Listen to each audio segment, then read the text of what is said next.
আজকে সবসময় মনে রাখতে হবে, পরাজিত ফ্যাসিস্ট শক্তি আজকে চেষ্টা করছে এই দেশে নির্বাচনকে বানচাল করবার। আরেকটি শক্তি তারা চেষ্টা করছে ধর্মকে ব্যবহার করে এই দেশে আবার মানুষের মধ্যে বিভাজন সৃষ্টি করবার। আমরা যে পথে আছি সেই পথই হচ্ছে সঠিক পথ। আমরা উদার গণতান্ত্রিক পথে সামনের দিকে এগিয়ে যাব, গণতন্ত্রকে প্রতিষ্ঠা করব। এই দেশে আমাদের নেতা তারেক রহমান সাহেব, যিনি আমাদেরকে নতুন কর্মসূচি দিয়েছেন, সেই কর্মসূচিকে সামনে নিয়ে আমরা কৃষকদের মধ্যে, শ্রমিকদের মধ্যে, সাধারণ মানুষের মধ্যে আমরা সেইভাবে চলে যাবো এবং তাদের যে উন্নয়ন, সেই উন্নয়নের জন্য আমরা অবশ্যই কাজ করে সফল হবে বলে আমরা বিশ্বাস করি। আমাদের নেতা আসছেন 25 তারিখে, ঠিক না? কবে আসছেন? সেই দিন ঢাকা শহর কাঁপবে তো? অবশ্যই, ইনশাল্লাহ। সবার আগে আরএফএল গিজার মানে চটজলদি পানি গরম, বিদ্যুৎ বিল 20% কম। আরএফএল গিজার, উষ্ণ পানির পরশ। প্রিয় বন্ধুগণ, এই বিষয়টিকে হালকা করে দেখার কোনো কারণ নেই।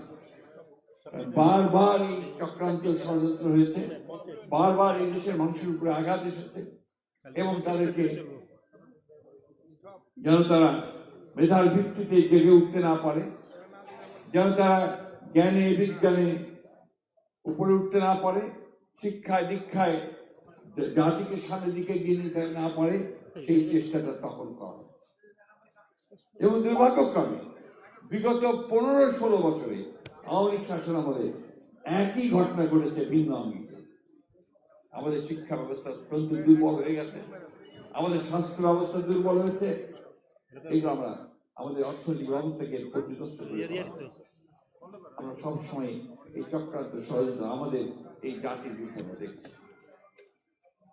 কিন্তু আমি একটা কথা আমার সবসময় মনে হয় যে এই জাতির মধ্যে একটা ইনহেরেন্ট একটা স্ট্রেংথ আছে, একটা শক্তি আছে, অন্তর্নিহিত শক্তি।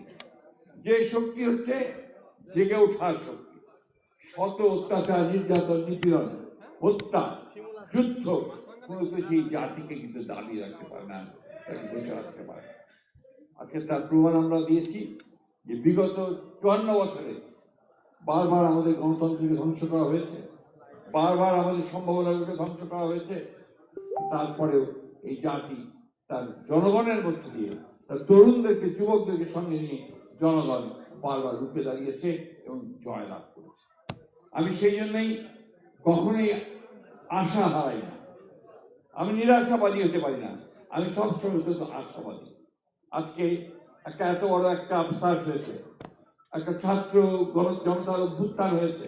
আমরা ভয়াবহ ফ্যাসিস্ট শক্তিকে, যারা 15 বছর এই দেশের মানুষের অত্যাচার, নির্যাতন, নিপীড়ন চালিয়েছে, যারা এই দেশের অর্থনীতিকে ধ্বংস করেছে, রাষ্ট্র ব্যবস্থাকে ধ্বংস করে দিয়েছে, তাদেরকে সরিয়ে দিয়ে আমরা কিন্তু একটা নতুন সম্ভাবনার দ্বার তৈরি করে একটা নতুন সুযোগ সৃষ্টি হয়েছে।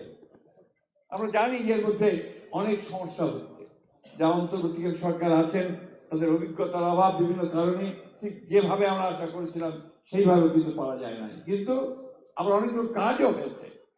আমাদের সংস্কারের কথা আমরা বলেছিলাম, সেই 2016 সালে আমাদের নেত্রী দেশনেত্রী বেগম খালেদা জিয়া ভিশন 2030 নিয়েছিলেন। তখনই আমরা সংস্কারের আশা মানুষের মধ্যে তুলে ধরেছিলাম। ঠিক একইভাবে 2023 সালে আমরা যারা ফ্যাসিস্টদের বিরুদ্ধে লড়াই সংগ্রাম করছিলাম, তারা সবাই একসাথে হয়ে আমরা 31 দফা কর্মসূচি দিয়েছিলাম। আমাদের নেতা যারা তারেক রহমান সেই 31 দফা কর্মসূচিকে জনগণের কাছে পৌঁছে দেওয়ার যে নির্দেশ দিয়েছিলেন, আমরা সেগুলো নিয়ে পৌঁছে দেওয়ার চেষ্টা করেছি। এবং তারই ফলশ্রুতিতে যখন এই পরিবর্তন এসেছে, এখন আমরা মানুষের কাছে গিয়ে নতুন করে একটা বাংলাদেশ গড়ে তোলবার জন্য আমরা কাজ করছি। বন্ধুগণ, আমি আশাবাদী এই কারণে, আজকে যতই চক্রান্ত হোক, ষড়যন্ত্র হোক, কিন্তু সেই চক্রান্ত ষড়যন্ত্রকে ভেঙে ফেলে নস্যাৎ করে দিয়ে সামনে এগিয়ে যাওয়ার সাহস এই বাংলাদেশের মানুষের রয়েছে। এবং এর মধ্যে সবচেয়ে বড় ভূমিকা পালন করছে বাংলাদেশ জাতীয়তাবাদী দল। আমরা 15-16 বছর লড়াই করেছি। আমাদের 60 লক্ষ মানুষের বিরুদ্ধে মিথ্যা মামলা হয়েছে, 20,000 নেতা কর্মীকে হত্যা করা হয়েছে, ইলিয়াস আলী সহ 1700 আমাদের নেতা কর্মীকে গুম করে দেওয়া হয়েছে। তারপরে আমাদেরকে কিন্তু পরাজিত করতে পারেনি, আমাদেরকে দমন করতে পারেনি বন্ধুগণ। আর সেই জন্যই আজকে এই নতুন সম্ভাবনা দেখা দিয়েছে।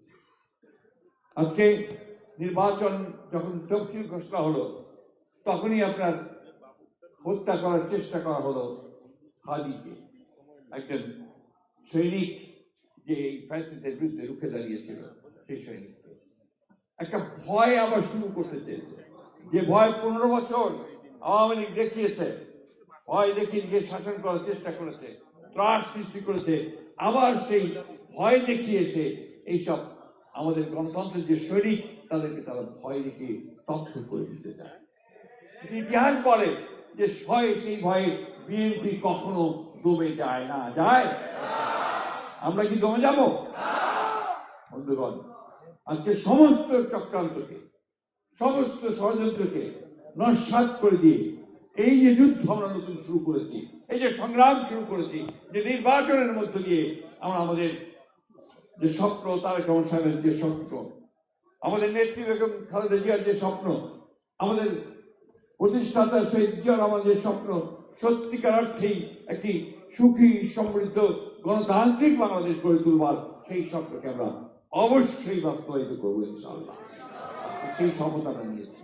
আমরা সেই শোককে শক্তিতে রূপান্তরিত করে আমরা অবশ্যই জয় করব, আমরা তাদেরকে পরাজিত করব যারা আজকে এই সমস্ত ষড়যন্ত্র করছে। আমি বক্তব্য দীর্ঘ করবো না, আপনাদের কিছু আহ্বান জানাতে চাই। চতুর্দিকে ষড়যন্ত্র হবে, চক্রান্ত হবে, তার মধ্যে মাথা উঁচু করে দাঁড়িয়ে থাকবে বিএনপি এবং সেই জয় লাভ করবেই ইনশাআল্লাহ, সেই বিশ্বাস আমাদের করতে হবে। বিএনপি একটা লিবারেল ডেমোক্রেটিক পার্টি, একটা উদারপন্থী গণতান্ত্রিক দল। আমরা গণতন্ত্রে বিশ্বাস করি, গণতন্ত্র প্রতিষ্ঠা করতে চাই। আমরা জানি 1971 সালে কারা, কোন রাজনৈতিক শক্তি সেদিন আমাদের এই বুদ্ধিজীবীদেরকে হত্যা করেছিল। আমরা জানি কারা 1947 সালে পাকিস্তান আন্দোলনের বিরোধিতা করেছিল, যেটা ছিল ভারতবর্ষের মুসলমানদের একটা জেগে ওঠার জন্য, তাদেরকে তাদের আত্মনির্ভরশীলতার জন্য যে রাষ্ট্র তারা চেয়েছিল সেটা নির্মাণের জন্য।